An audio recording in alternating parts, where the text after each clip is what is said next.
Tere! Täna on 25. aasta 31. jaanuar. See on Järvamaa pidunädal. Juba 4. korda toimub siin Järvamaal ja eile avati eestikeelse raamatu 500. aastapäeva selline tähistamise aasta. Nii et väga selline pidulik raamistik on meil täna. Nii et tere tulemast Esna, Järvamaa juurtega kirjanik Lilli Luuk. Tere, Aija! Väga tore on sind siin tervitada. Sinul ilmus möödunud aasta lõpus, 2004 lõpus selline romaan, teine romaan, Ööema on tema pealkiri. See on, ma kirjutasin omale, et seda võiks nimetada rabaromaaniks, seda võiks nimetada mäluromaaniks, metsavenna romaaniks, korduste romaaniks. Et igal juhul on see väga-väga hea raamat. Ja see raamat tõesti võtab su endal ummusesse. Mina lugesin selle ühe päevaga, sest ma ei saanud seda ikkagi päriselt ära panna. Ja mõtlesingi alustada sinu sellise küsimusega, et võib-olla mis ta sinu jaoks kõige enam on, et mind huvitab võib-olla see ajend, mis see küsimus, mis sind seda raamatut kirjutama sundis, või mida sa ise kirjutades uurida tahtsid? See on hea küsimus. Ma ütlen ka seda, et mul on väga hea meel siin olla. Et tõepoolest ma olen Järvamaalt pärit, rabade ja soode keskelt ja lagedate põldude keskelt, nagu siin ümbruskonnas ka on. Ja ma arvan, et tegelikult selle romaani sünd on päris palju seotud sellega, kust ma kasvanud olen, kus ma pärit olen. Ja ma pakun välja, et inimest ei mõjuta mitte ainult loodus, vaid teda mõjutavad ka lood, mis temani jõuavad seal, kus ta kasvab ja kujuneb.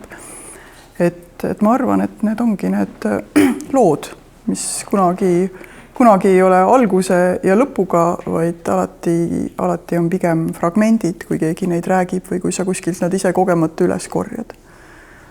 Et ma arvan, et sealt kuskilt sai see romaan alguse. Et need lood, mis võib-olla olid, ütleme siis katkenditena, fragmentidena räägitud, et see kirjutamine annab sulle võimaluse siis neid uurida või avada või nende tagamaid avada, sest ega sa tegelikult ju ka kirjutajana kõik ära ei räägi. Jah, ma arvan, et kirjutamine on tegelikult üks päris hea meetod uurida. Et sina oled kirjandusuurija ja sina tead võib-olla teisi ja kõvemaidki meetodeid, aga ma arvan, et kirjutamise kaudu on tõesti võimalik mingisuguste poolikute lugude juurde niimoodi minna, et kui väga-väga hästi veab, siis võib jõuda ka selle jutustamata poole juurde või vähemalt sinna lähedale. Et ma arvan, et see on selline meetod mingisuguseid vastuseid, kas just saada, aga vähemalt püüda. Ja kindlasti ka see kirjutamine on ju teatavasti füüsiline tegevus ikkagi ja selles mõttes on ta ka aeglane tegevus, et ma kujutan ette, et võib-olla ka kirjutades saab midagi tunnetuslikumalt lähemaks või arusaadavamaks, sest sa oled kuidagi selle sees. Jah, ma olen tõesti tohutult aeglane kirjutaja, et ma kirjutan pikaldaselt ja võib-olla mõnel päeval ikkagi väga vähe korraga. Aga ma arvan, et see, mida sa ütlesid, see sama tunnetamise või mõtlemise töö, et see tegelikult, kui sa oled ühe suurema töö juures, nagu romaan on, et siis see tegelikult käib taustal kogu aeg. Et see, et kirjanik parasjagu ei ole arvuti taga või ei tee märkmeid, et tegelikult seal all pulbitseb ja see kaevamine käib kogu aeg. No miks ma nii küsin on, sest see romaan tõesti võtab neid mitmeid teemasid üles, et võib-olla see korduste küsimus, ja ma ei saa ju muidugi teile kõik ära jutustada ja samal ajal ma ei saa ka eeldada, et me kõik oleme seda lugenud või et te kõik olete lugenud. Aga võib-olla ma siis ütlen raamiks nii palju, et aru saada, kuidas me liigume. et siin jutustatakse ranges mõttes, ütleme siis kahe naise lugu. Et see on, ma siis ikkagi lihtsuse mõttes ütlen, et see on vanaema Mall, kes siis, kelle sellisega noorepõlveloo seal teise maailmasõja ajalt me teada saame või tema kogemusi loeme. Ja lisaks siis tütretütar, kelle on siis Krissu selles raamatus. Ja siis me ka tema ellu näeme lähemalt sisse. Nii et nagu mitmes ajas me liigume aegade vahel. Ja on tõesti, kui lugeda, siis on sellised motiivid, mis tulevad tagasi. Et sellised nagu kordused. Ja võib-olla see esimene kohe ongi vaimude tee, et romaan algab sellise peatükiga, just mille pealkiri on Vaimude tee ja see tuleb hiljem tagasi. Et siis sa võib-olla ise laiendad, et see on rabas üks paik või loo järgi rabas üks paik. See on täitsa konkreetne koht, see Vaimude tee. Et tegelikult tõesti Järvamaal ühes rabas on olemas selline koht, mida vanasti nimetati Vaimude teeks. See vaimud kippusid seal inimesi õigelt teelt eksitama.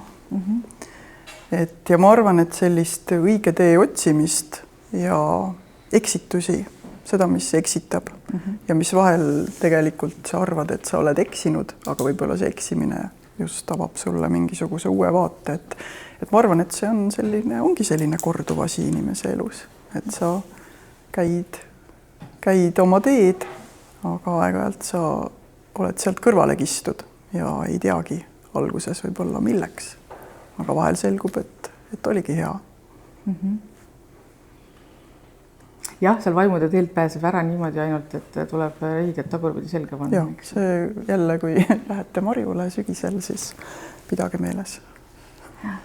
Et tõesti jah, et romaan algab siis sellega jah, et eksitakse teelt rabas ja tulebki sinna rappa jääda ja sealt hakkab siis see lugu hargnema, et satutakse teemade juurde, mis võib-olla olid, ma ei tea, peidus või unustatud või näiliselt unustatud. Et me oleme nagu selles, enne kui me valmistusime tänaseks päevaks, me ütlesime ka, et see on kuidagi oluline see põlvkondade vahelised suhted või see korduvused, need mustrid. Et tundub, et see on ka üks oluline selline ajend siin selle romaani taga. Ma arvan, et see on seotud selle küsimusega, mida ka sina tegelikult oled küsinud oma artiklites ja raamatutes, et see ikkagi, et me tahame teada, kes me oleme ja väga raske on nagu seda teada saada ilma, et me uuriksime seda, mis oli enne meid.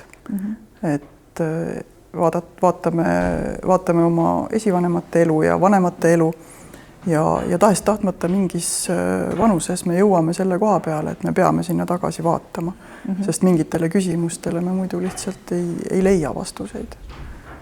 Et ma arvan, et see põlvkondade vaheline selline kommunikatsioon, ka siis, kui need eelnevad põlvkonnad võib-olla nad ei ole enam meie kõrval, aga nad on ikkagi jätnud meile endast nii palju, mida me võib-olla nende eluajal ei ole osanud näha, et ma arvan, et parem hilja kui mitte kunagi, et me peame ikkagi seda vaatama, kui me tahame teada saada, kes me oleme. Või miks me sellised oleme, nagu me oleme. Et see siis ikkagi, see on see, et see nii-öelda, see minevik siis mõjutab meid ikkagi tahest tahtmata. Ja. No mis sa arvad? No jaa, ma arvan küll, et mõjutab, et nii ta on, et sa oled ise ka kirjutanud, et mõjutab. No, jah, et see on kuigi me võib-olla me tahame, et ei mõjutaks, et me tahaksime ikkagi võib-olla ise luua selle oma maailma ja ise olemise ja olla targemad ja tugevamad, aga mõjutab vist ikka. Jah, ja imelik on see, et hakkab eriliselt ellu siis, eriti siis, kui me noh, võib-olla see on, eks ju, noh, mingite ikka jõudmisega, aga ka selline lapsevanemaks osutumine vist on see, mis seda kuidagi eriliselt vallandab neid mustrite kordumisi või tagasitulekuid. Jah, võib-olla teatud eluperioodil tekib selline mõistmine, et sa oled lüli mingis pikemas ketis või sinu roll on piiratud selle ajavahemikuga ja sul on endal ülesanne ja vastutus. Ja, et selles romaanis vanaema Mall peab siis oma elus tegema väga ränga valiku. Et tal ei ole valida, noh, tegelikult tal ei ole midagi valida, et ta peab valima oma lapsed ja üles andma oma abikaasa. Ja võib-olla see on nagu üks selline põhimõtteline reetmine, mis ilmselt siin nagu ka edasi mõjutama jääb või nagu selle taustale kummitama jääb. Jah, siin romaanis on tegelastel valikud ja tegelikult neid valikuid on ju palju, et kõikide tegelaste ees on neid. Aga üks küsimus, mis võib-olla mul kirjutades ka oli ja noh, mis ilmselt on ka ajaloolastel ja et see ongi küsimus, et kas need valikud ka üldse olid valikud. Et sul oli tõesti valida halva ja halva vahel ja see, mis nagu sunnib siis selle ühe või teise valiku kasuks, et noh, mis asi see on ja kas seda valikut nagu meil on praegu siis sellest ajast ja nende teadmistega, mis meil on, kas meil on õigus seda hukka mõista. Et võib-olla need olid need küsimused. Sulle tundub, et seda hukkamõistu siis ikkagi nagu on või et noh, ka ise, et me ise ju lastena või lastelastena ka teame, eks ju, et kui raske vahel on ikkagi nagu ka noh, vanemate valikuid mõista, et see on võib-olla nagu see. Palju lihtsam on hukka mõista, et mõelda, et mina ise kindlasti niimoodi ei teeks ja kindlasti ma teeksin paremad ja targemad ja kõik muud valikud, aga jälle me ise ei ole selles situatsioonis tegelikult olnud ja mõned olukorrad on sellised, mida on ilmselt ka võimatu ette kujutada, kui sa ei ole seda ise kogenud.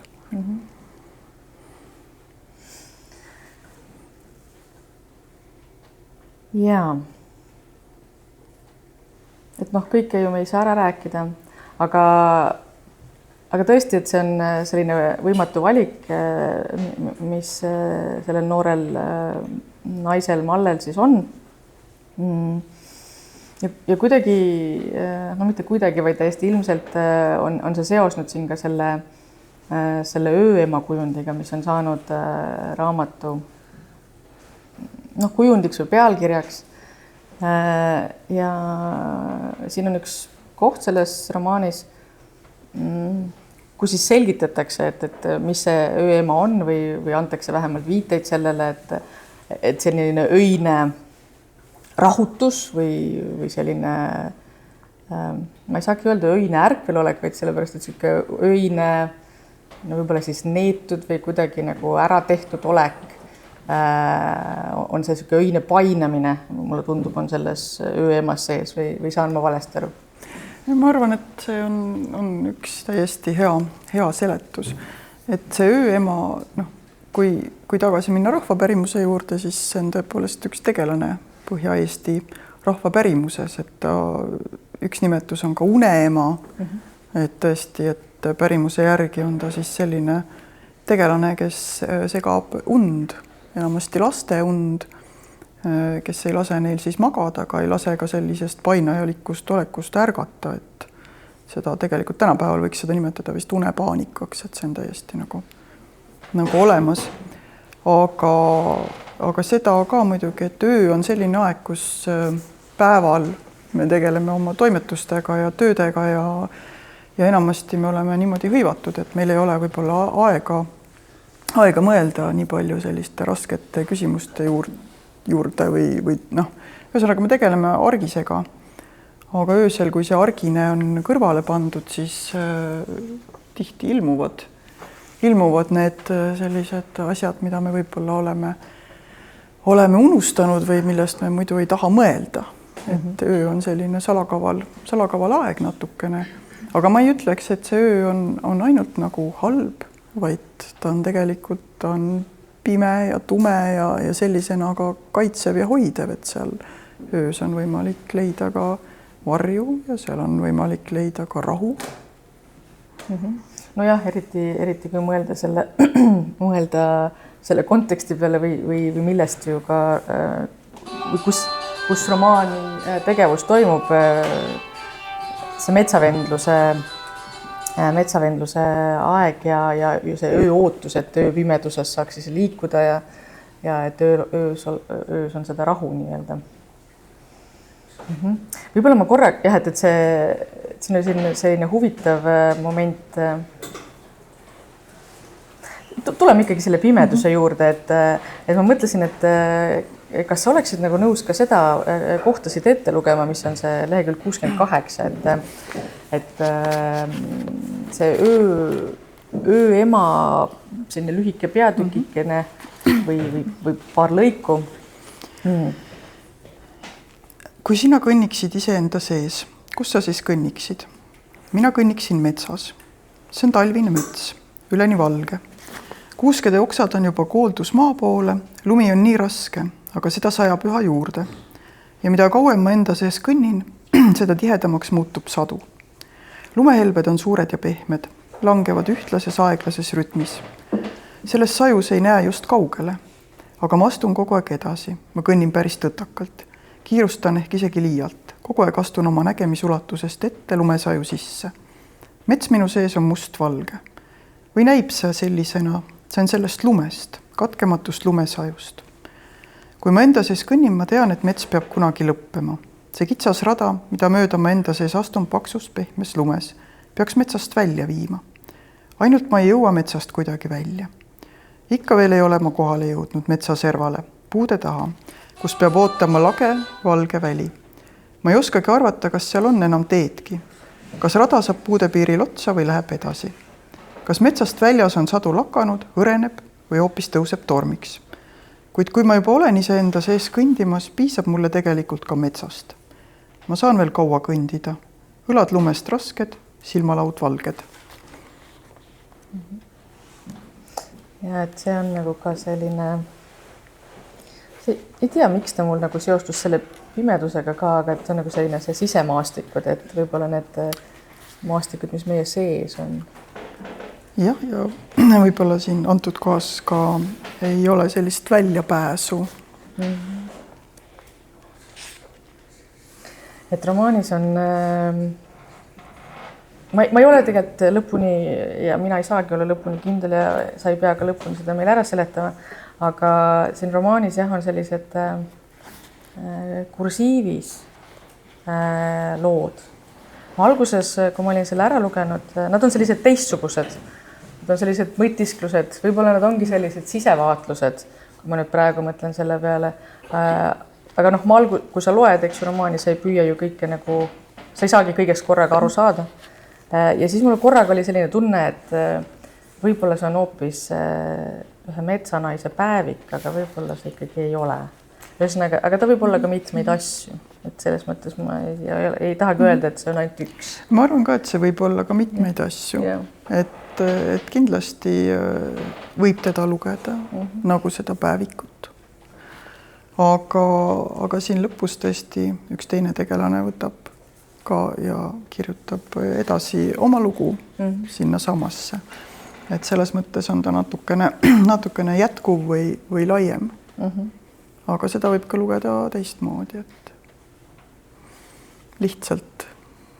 Et ma tegelikult üldse arvan, et iga lugeja võib lugeda niimoodi, nagu tal vaja on või nagu talle sobib. Et tegelikult võib ka vahele jätta, kui on kui on tahtmist, võib ka peatükke vahele jätta ja võib ka neid lõike vahele jätta. Ja, sest et nad on nagu, nad ei, ütleme, et kui sa tahad seda nii-öelda looga edasi minna, et noh, mis tegelastega juhtub, eks, et siis need on nagu sellised nagu pausikohad või sellised mõtisklused ja nad jah, on sellised mõtisklused.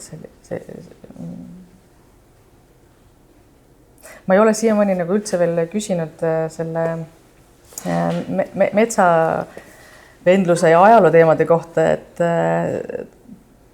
kui Tallinnas kuulasin sind rääkimas, siis on selge ja noh, muidugi lugedes on see ka selge, et siin taustal on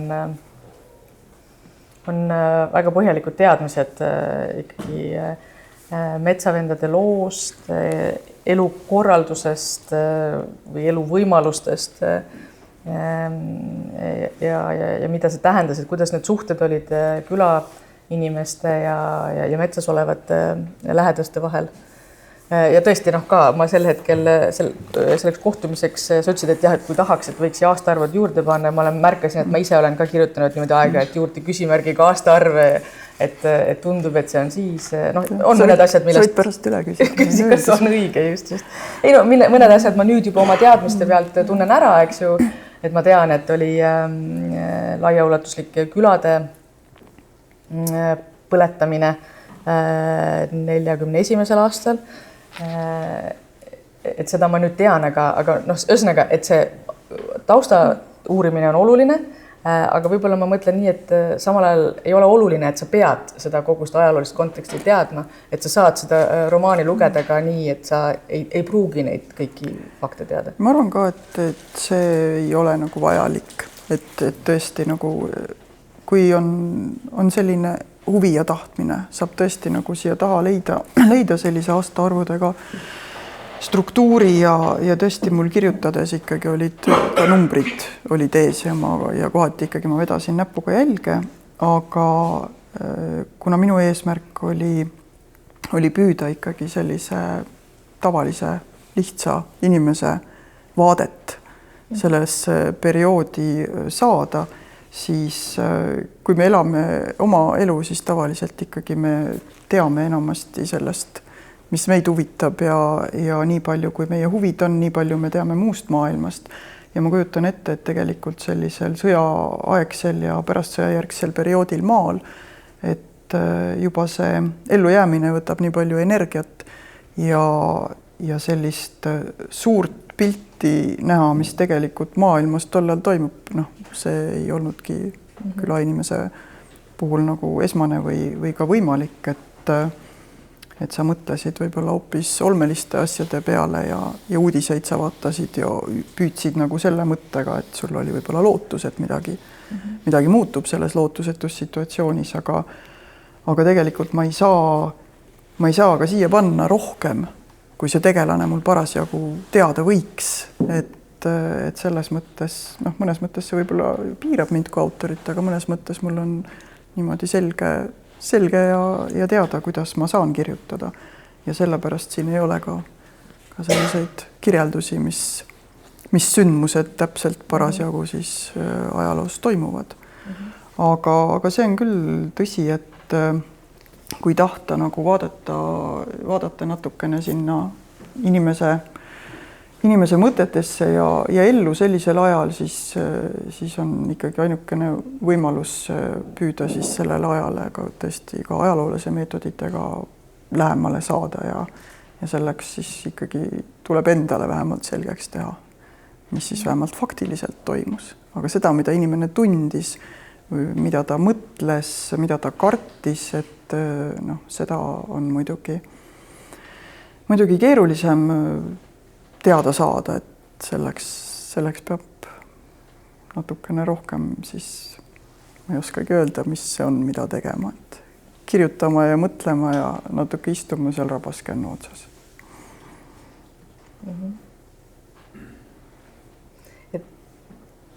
Kas arhiivitöö on ka sulle oluline sellisel juhul või see ei ole oluline, et see on nagu väga konkreetne, et kas sul on oluline, et nendel kõikidel on nagu prototüübid või see pole võib-olla sinule kui autorile enam, et sa saad ikkagi ju valida, et kuidas luua? no päris välja mõelda see ei ole mulle huvitav. Mulle ei ole huvitav ise välja mõelda kõike. Et tõesti, et nii nagu minu venna keha puhul kui ööema puhul ikkagi siin sündmustel on sellised algsündmused on tegelikult olemas ja ma ei saa öelda, et nüüd tegelastel on kõigil nagu otsesed prototüübid, aga mõni tegelane läheb nagu mitmest elust või prototüübist kokku. Et sündmuste puhul on küll niimoodi, et kuskil on igale sündmusele ajaloos on mingisugune vaste olemas. Siin on üks oluline tegelane on küün. Et kui võib-olla mul midagi jäi seal ikkagi märkamata, aga mulle tundub, et siin lastakse maha üks inimene vähemalt, võib-olla rohkem. Siin sünnib virve, kui ma õigesti saan aru. Ja siin ka need ja siis ka pigem sellises lähemas kaasajas ka need rabasse eksinud peavad seal ka siis ööd olema vähemalt üks nendest. Küün on tõesti üks huvitav maamärk. Ja see küün on olemas ka kuskil. Ma arvan, et siin isegi selles raamatus on isegi võib-olla mitu küüni, et kuidas keegi loeb, aga ma arvan, et siin ka, kui siin maastikel ringi liikuda, siis on nii uuemad kui vanemaid küüne ja tegelikult, kui vaadata sinna eelmise sajandi ajalukku, siis need küünid ja pritsikuurid ja sellised kõrvalhooned tegelikult külaelus, nad olid olulise tähtsusega, et nad ei olnud ainult mingid hoiustamise paigad või sellised praktilised kohad, vaid seal sai ka pidu pidada, seal sai varjule minna, kui olid sellised ajad ja ka hilisemal ajal tegelikult, et see on selline multifunktsionaalne maamärk tõesti, et see küün on siin oluline tegelane. Jah, ta tuleb lõpus ka veel tagasi, jah. Et üks huvitav sündmus on siin ja küllap sellel on ka ilmselt siis selline ajalooline taust taga, et siin ma jään vastuse võlgu, ma hindaksin, et see võib olla kuskil 70, võib-olla 80-ndatel.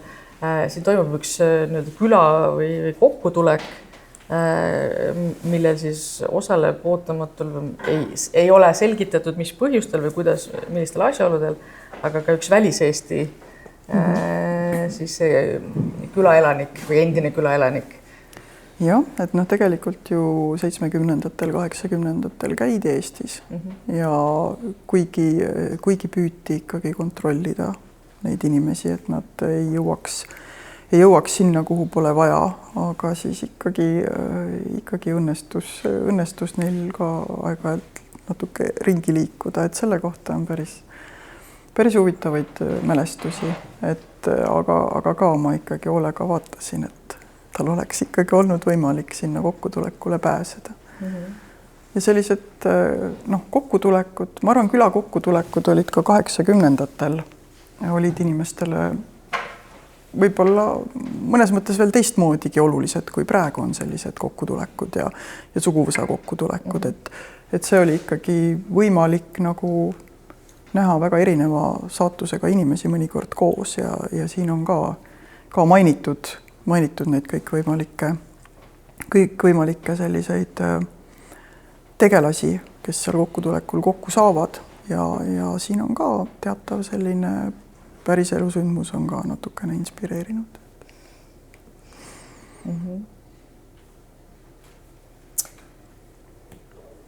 Räägime sellest mehetapjast naisest ka siis.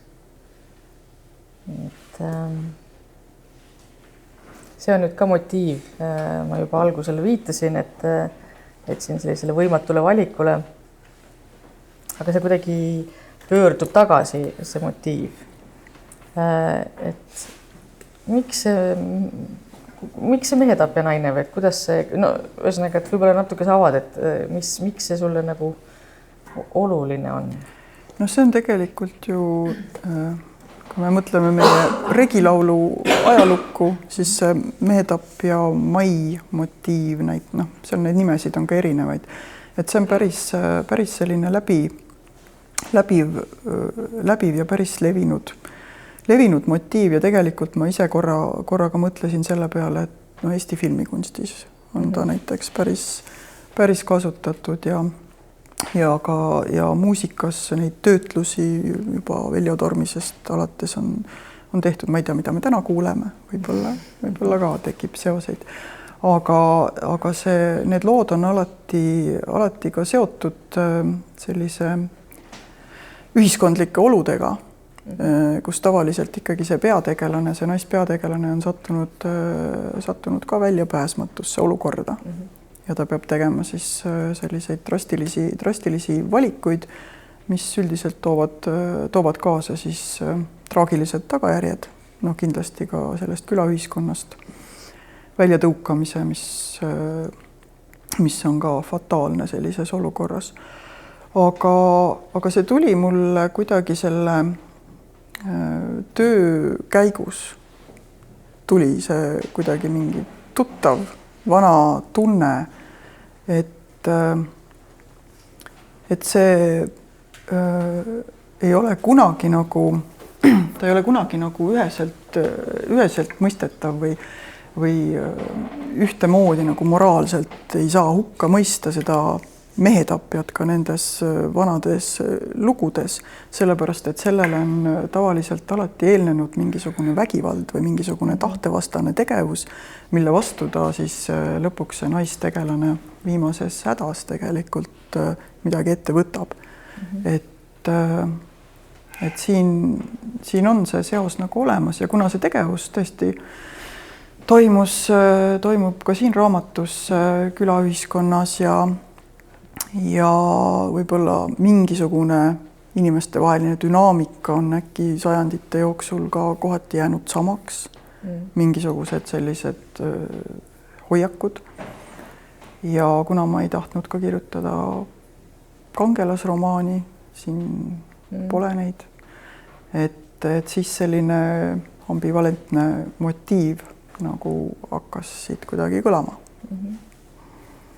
Jah, aga ja see ikkagi tundub, et sellele nagu nende põlvkondadega ikkagi keerdub ka rohkem vinti peale,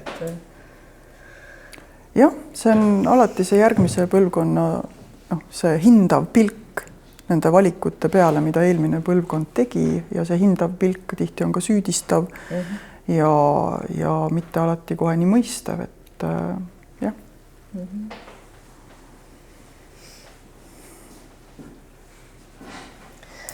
Jaa, võib-olla selline küsimus sulle, et me mõlemad oleme sinuga nüüd Ene Mihkelsoni seltsis. Ja ma mäletan võib-olla eelmine aasta juba või ühesõnaga sa oled öelnud korra kuidagi nii, et see viis, kuidas Mihkelson on kirjutanud, et see aitas sul nagu vabamaks saada mingisugustest nii-öelda stampidest või et ühesõnaga, et näha, et saab ka kirjutada kuidagi teisiti või ei pea üldse mingisse raamidesse paigutuma või et oskad sa seda laiendada praegu, et mida see? Et tänagi oli juttu sellest, et tegelikult tõesti, kui Ene Mihkelsoni lugeda, kui näiteks alustada tema loominguga tutvumist proosast, võtta kohe näiteks Aasveeruse uni, et tegelikult see on kohutav, et teda on raske lugeda, teda on keeruline lugeda, ta tundub arusaamatu. Aga kui tekivad sellised seosed, tekib see taust, siis muutub see tema kirjutamine kuidagi üliloogiliseks või ta muutub, minu jaoks ta muutus selliseks peaaegu nagu elementaarseks, et just niimoodi ongi võimalik kirjutada väga enda jaoks keerulist lugu, seda nagu endaga lahti arutada, et tema üks meetod on muidugi see, et ta nagu astub endast välja ja vaatab kõrvalt seda probleemistikku ja neid tundeid ja siis ta läheb nagu jälle tagasi. Aga see, et kui ma sellele nagu kuidagi küüned taha sain, siis muutus see tekst nagu väga mõistetavaks ja väga lähedaselt arusaadavaks. Aga kuidagi siis teda lugedes ma tõesti sain aru, et kirjutada tuleb niimoodi, nagu see materjal tahab. Et mitte, vabandust, mitte nagu lugeja tahab või et see, kui ta ongi nagu alguses keeruline, siis mõne materjali puhul tegelikult ma arvan, et hiljem on võib-olla hoopis lihtsam. Et kui on selline teema, mis annab ennast väga raskesti kätte ja millest on isegi raske rääkida, siis tulebki talle läheneda niimoodi ettevaatlikult ja vaadata, mida ta laseb endaga teha. Ja kui temast on võimalik rääkida sellises isikus, sellises keeles, Michelson kasutab ka und näiteks või räägib või lihtsalt annab meile ette, kirjutab arhiivimaterjali ja laseb meil nagu endal selle mingi tõlgenduseni jõuda, et see ongi tegelikult keerulise teemaga, millest on vähe teada, et sellega tulebki tegeleda niimoodi, et sa lähed tema juurde samamoodi, nagu ta on. Samm-sammult laseb ta ennast lähemale, ühtepidi proovid, teistpidi proovid, et tõesti, et minu jaoks oli see selline avastus, et ma võin kirjutada niimoodi, nagu see materjal minult nõuab ja eks siis pärast paistab. Et kui midagi sealt paistma hakkab, siis ilmselt võiks olla õige tee. Ja see romaan ka niimoodi, nagu ma juba ütlesin, et ta hakkab selliste, võib-olla isegi selliste keerdudena või spiraalidena, ta tuleb tagasi. Sest ma ju ei tea. Ma ju ei tea ju vastust, kui ma hakkan kirjutama, siis mul on küsimus, aga ma ei tea vastust. Et kindlasti on kirjanikud, kes asuvad kirjutama siis, kui neil on kõik selge, nad teavad vastust, teavad, mis juhtub ja miks juhtus aga mina hakkan kirjutama, siis ma olen ikkagi uurimas. See raba on tõesti siin oluline, et kuidas sul endal on need suhted maastiki ja loodusega, et ma eeldan, et raba on ka sinu jaoks oluline. Jah, nagu ma ütlesin, ma olen rabade vahel kasvanud ja lapsepõlves, nagu tihti maalastega juhtub, tuli tihti marjul käia ja seenel käia ja võib-olla varases nooruses raba ja mets ei tundu nii sümpaatne, eriti kui sa pead ämbri täis korjama või kõht läheb tühjaks ja vihma sajab ka vahepeal. Aga kuidagi on niimoodi, et see ebameeldivus, mida me lapsena korduvalt kogeme, võib hakata täiskasvanuna meeldima. Nii et praegu pigem, kui mul on võimalus minna rabasse ja mingi põhjendus selleks, siis ma ikkagi lähen. Ja ma olen seal ära ka eksinud. See on selles mõttes, ma ei ole mingi eriti eeskujulik rabamatkaja või metsas käia ja pigem ma lähen kellegagi kaasa. Kõige parema meelega oma tädi või õega. Ja siis on lootus sealt välja tulla, aga seal on, mis seal on? Seal on alati kõik samamoodi. Kui ma lähen rabasse, siis on kõik samamoodi, nagu oli seal 30 aastat tagasi või 20 aastat tagasi ja võib-olla midagi mõnes tuttavas kohas võib olla muutunud, aga mingi selline meist vanem rahu on seal tõepoolest olemas. Ja, see on siin ka romaanis sisse kirjutatud täiesti selgelt. Aga millised on veel siis sinu paigad ja maastikud, et sa oled siit Järvamaalt siis pärit, siin kasvanud? Mulle meeldib lage põld, et kui saab pikalt vaadata üle põllu ja üle raba ja siis oleks teine hea asi on, kui oleks hea tihe mets. ja muidu mäed mulle väga meeldivad, aga kodune maastik on ikkagi täiesti lame maa, et ma arvan, et siin ka paljud, kes siin istuvad ja kuulavad, et nad teavad, mis maastikku ma mõtlen, et ma arvan, et need lapsepõlve maastikud mõjutavad ikkagi inimest, tahtku ta seda või ei taha, et kuidagi sümpaatseks nad on jäänud. ja nüüd ma ei tea tegelikult, millal sinust sai kirjutaja, et ma eeldan, et sa kirjutasid ka lapsena, aga siis sa valisid täitsa nagu teised rajad, et sellised sinust sai hariduselt kunstiteadlane. Jah, ma olen tõesti õppinud kunstiajalugu Tartu Ülikoolis ja olen ka töötanud õppejõuna ja õpetajana. Ja kunstiajalugu ja kunst on mulle siiamaani väga südamelähedane. Tutsid Tartuses Pallases viimati vist. Aga kuidagi, teismelisena ma luuletasin albuluuletusi, nagu kõik teevad, osad teevad häid luuletusi, ma niimoodi ei julge väita. Aga hiljem, ma arvan, et mingisugune mõte kirjutamisest kuskil alateadvuses või teadvustamatuses võis ju olla, aga lõpuks lihtsalt tekkisid mingisugused teemad ja küsimused, mida ei olnud võimalik teiste meetoditega väga hästi uurida ja siis ma mõtlesin, et prooviks kirjutada nüüd üle. Kuidas ikkagi see otsus nagu sünnib, et see on ikka päris suur julgus, et sa nüüdseks oled ju ka ma ei tea, ütleme siis ikka vabakutseline kirjanik või kuidas seda siis nimetada, aga see on sinu põhitöö ja see julgus ikkagist hakata iga päev omale seda aega looma, et kirjutada. Sa ütled, et see on, ja ütlesid ka, et see on aeglane töö, aga see vajab sellist püsivat aja ja ruumi loomist.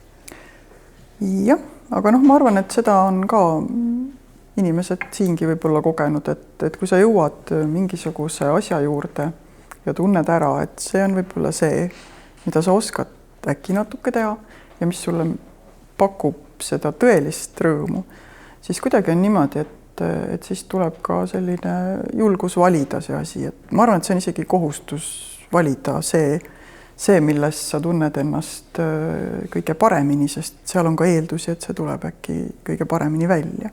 Et ma arvan, et mingisuguseid teisi töid, mida ma varem tegin, on teisi inimesi, kes saavad seda teha sama hästi või paremini. Aga seda raamatut täpselt nii keegi teine ikkagi ei kirjuta ja siis ma pean selle ära kirjutama. Aga sa ei teadnud seda enne, kui sa hakkasid kirjutama, et seda raamatut nii hästi keegi teine ei kirjuta? Ei tea. Ei tea jah, aga keegi teine teda ei kirjutanud. Et kuidagi mingi selline veider kohusetunne käib ka selle asja juurde, et ma pean need oma asjad ära tegema ja siis selleks võtadki aega. See, mida sa nimetad kohusetundeks, et mina tahtsin kohe küsida, et kust tuleb see julgus, aga et see on mingis mõttes ka võib-olla selline oma kutsumuse äratundmine, see, kuidas sa sellest rääkisid. Jah, see on tore asi, kui see juhtub. Kuigi nüüd on tunne, et ega ma ei oskagi midagi muud teha. See on teistmoodi hirmus tunne. Hirmutab sind? Ma ei tea, ma ei mõtle selle peale nii. Praegu, kui sa küsid, siis ma mõtlen, et muud asjad nagu kaovad. Millised küsimused sul praegu võib-olla siis on peas ringi käimas, et mida sa tahaksid uurida? Mul on pooleli tõesti mõned asjad. Mul on pooleli üks selline natuke lühemate juttude kogumik. Ja kuna seda raamatut kirjutades ma puutusin kokku teemadega, mis siia sisse ei mahtunud, siis ma olen natukene ajas selle raamatuga võrreldes siis natukene alguses või tagapool ja ma kirjutan selliseid lühikesi asju praegu, mida ma loodan, et äkki järgmisel aastal tuleksid kogumikuna välja. Et on ka tegelikult siis ajaloolised lühilood. Ja siis on mul üks pikem töö on ka, tiksub mõte kuklas sellest ja vaikselt nagu valmistun, mis võib-olla siis rohkem puudutab kaasaega.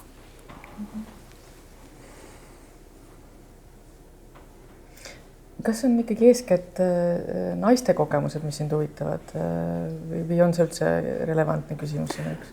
Ma täitsa teeks mingit õiendust siin praegu, et siin on öeldud mulle ka mitmes kohas, et see on raamat naistest ja naiskirjanik kirjutab ja aga ei ole, on ju, ei ole. Et tegelikult ma arvan, et see sama ajaperiood, millest siin juttu on, et mehed kannatasid väga palju ja ma ei saa öelda, et siin raamatus ei oleks nagu sellest juttu, et tegelikult siin on mehed, kelle saatus jäi väga lühikeseks. Jah, ütleme otse niimoodi ja ma arvan, et siin on see nagu väga näha, kui seda lugeda ja ma ei ole sellega nõus, et mind ei huvita see, mis meestega juhtus, aga ma saan aru, kust kohalt see võib tulla. Et tegelikult, kui me vaatame näiteks ka mälestusi sellest ajaperioodist, siis väga palju on tegelikult meeste mälestusi. Ja kui me räägime nüüd konkreetsemalt juba ka metsavendadest, siis jälle, et pigem seda ka metsavendlust me teame ikkagi kõigi nende meeste saatuste ja elude kaudu, aga lihtsalt kuna naiste kohta me ei tea nii palju, neil ei olnud võimalust, aega, tahtmist, neid mälestusi, nad võib-olla ei tahtnudki neid mäletada, siis kõik need saatused pigem mind inspireerisid, et kindlasti võiks kirjutada veel ja veel, aga minul on ilmselt, ma arvan, et ma olen natukene paremini, kirjutan naise positsioonilt, et mul on seda natuke lihtsam teha, aga see, et nagu ma vaataks nüüd sellest kõigest kõrvale, mida mehed pidid üle elama, siis sellega ma pole nõus. Ja ma pigem vist mõtlesingi seda, et see ka, mis siin raamatus väga kõnetab ka ja mis on hästi oluline, ma arvan, Eesti ühiskonnast rääkides, on see ikkagi isadeta kasvamise lood, eks ju, et neid mehi sageli lihtsalt ei olnud või... Jah, kas ei olnud või siis tegelikult ikkagi see trauma oli väga tugev, aga see ei olnud ka selline aeg, kus oma traumadega oleks kuidagi saanud adekvaatselt väga tegeleda. Või neid üldse nimetadagi, nendest rääkidagi.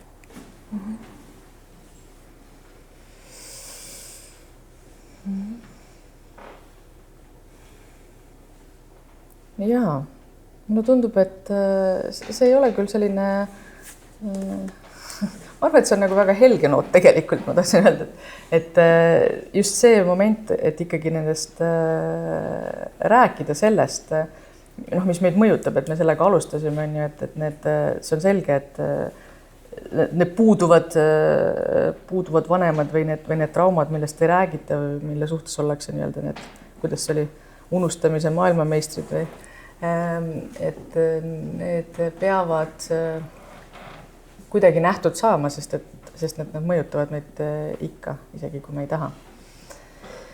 Siin on nii palju niisuguseid radu, mida mööda minna, aga me oleme täiesti märkamatult ära rääkinud juba omale ette nähtud aja.